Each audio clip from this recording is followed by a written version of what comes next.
ഉപ്പും മുളകും എല്ലാം കൂടെ പിടിച്ച് വരുമ്പോഴത്തേന് എരിവും ഉപ്പും പിടിച്ച് വരുമ്പോഴത്തേന് നല്ല ടേസ്റ്റാണ്. നിങ്ങൾ പരീക്ഷിച്ച് നോക്കൂ കേട്ടോ. ഹായ്, നമുക്കേ ഇന്നൊരു ലൊട്ടിലൊടുക്ക് നല്ല സ്വാദിഷ്ടമാണ്. എന്നാൽ ഒരു ലൊട്ടിലൊടുക്ക് കറി നമുക്ക് നോക്കാം ഉച്ചക്കത്തെ ചോറിനെ.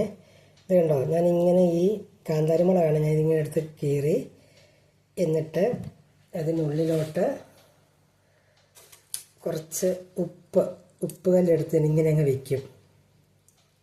കണ്ടോ, ഇങ്ങനെ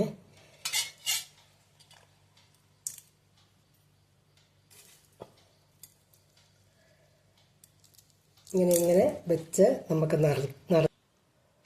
ഇതാ ഞാൻ ആ മുളകിനകത്തെല്ലാം കീറി ഇട്ടിട്ടുണ്ട് കേട്ടോ. കീറിയിട്ട് അതിനുള്ളിലെല്ലാം ഇങ്ങനെ ഉപ്പ് നിറച്ചിട്ടുണ്ട്. നമുക്കിനി ഞാൻ എണ്ണ തീയെ വെച്ചിട്ടുണ്ടായിരുന്നു. നമുക്ക് അതിനകത്തോട്ട് ഇത് ഓരോന്നോരോന്ന് പതുക്കെ പിറക്കി ഇടാവേ.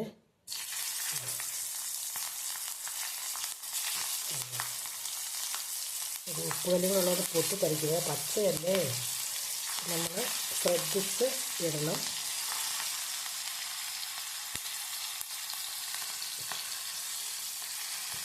അങ്ങനെ ശ്രദ്ധിച്ചിടണം കേട്ടോ. ഇങ്ങനെ കുറച്ച് നേരം ഇളക്കുക. ഒന്ന് വഴന്ന് വരുമ്പോൾ നമുക്കിത് തൈരിലേക്ക് ആഡ് ചെയ്യാം കേട്ടോ. നല്ലോണം വഴന്ന് വന്നു. നമുക്ക് തീ അങ്ങോട്ട് ഓഫാക്കി വെക്കാവേ. ഉണ്ടോ, നല്ലോണം ഒരു മൂത്ത് ഉണങ്ങിയതുപോലെ ആയി വരുന്നുണ്ട്. ഇനി നമുക്കിതെടുത്ത് നമ്മുടെ തൈരിലേക്ക് ഒഴിക്കാം കേട്ടോ. അതിനകത്തോട് തൈര് ഞാൻ എടുത്ത് വെച്ചിട്ടുണ്ട്. ഇതേപോലെ തന്നെ നമ്മുടെ പച്ചമുളക് ഉണ്ടല്ലോ, പച്ചമുളക് വെറുതെ ഇതുപോലെ നടുവേ കീറിയിട്ട് കുറച്ച് ഉപ്പ് നീരൊഴിച്ച് നമ്മൾ തീയിലോട്ട് ഇങ്ങനെ വെക്കുവാണെങ്കിൽ അത് ഒന്ന് വാടി അതിൻ്റെ ഉപ്പൊക്കെ പിടിച്ചൊരു വെള്ളക്കടലായി വരും, ഉപ്പ് മൊത്തം പറ്റിയിട്ട്. ആ സമയത്ത് കുറച്ച് വെളിച്ചെണ്ണ അങ്ങോട്ട് ഒഴിച്ച് ആ മുളക് അങ്ങോട്ട് വഴത്തി എടുത്താലും നല്ല സൂപ്പറാണ്. നമുക്ക് വേറെ ഒരു കറിയും വേണ്ട ചോറിനാൻ കേട്ടോ. അത്രയ്ക്കും നല്ല ടേസ്റ്റാണ് ഇതിന്. പിന്നെ ഞാനിത് വേറെ ഇതിലാക്കി വെച്ചതേ ഉള്ളൂ.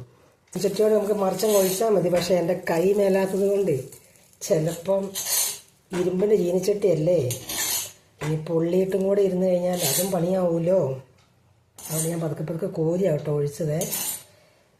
കണ്ടോ, ഉപ്പും മുളകും എല്ലാം കൂടെ പിടിച്ച് വരുമ്പോഴത്തേന് എരിവും ഉപ്പും പിടിച്ച് വരുമ്പോഴത്തേന് നല്ല ടേസ്റ്റാണ്. നിങ്ങളൊന്ന് പരീക്ഷിച്ച് നോക്കൂ കേട്ടോ. Okay, thank you.